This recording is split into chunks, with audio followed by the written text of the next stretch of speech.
এক ছিল ছোট্ট একটি গ্রাম। সেই গ্রামটি ছিল শান্ত আর সুন্দর। সেই গ্রামে থাকত এক পরিশ্রমী চিত্রকার।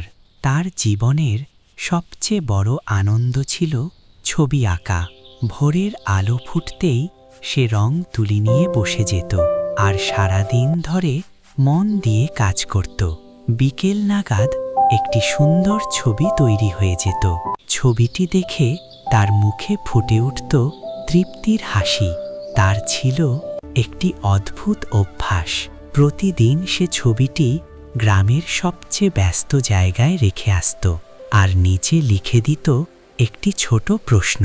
গ্রামের মানুষ থেমে থেমে ছবি দেখত। রংটা ঠিক হয়নি। আকাশের রামধনুটা আরেকটু ছোট হতো। এটা ছবি হলো নাকি? এসব কথা শুনে তার মন ভেঙে যেত, তবু সে কিছু বলতো না।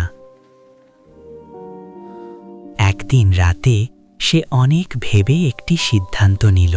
পরদিন আবার আগের মতো ছবি আঁকল।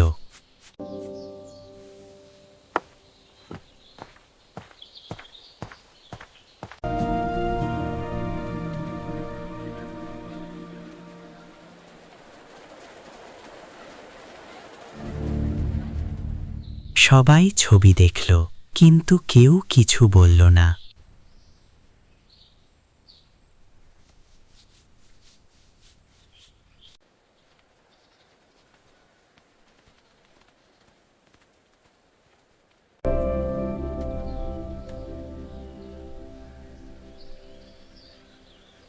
ছবিটি ঠিক আগের মতোই রয়ে গেল।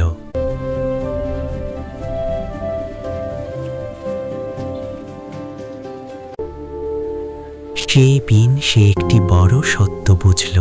ভুল ধরা সহজ, কিন্তু ভুল ঠিক করে দেখানো খুব কঠিন। অন্যের কাজ সমালোচনা করার আগে ভাবা উচিত, আমি কি নিজে সেটাকে আরো ভালো করতে পারি।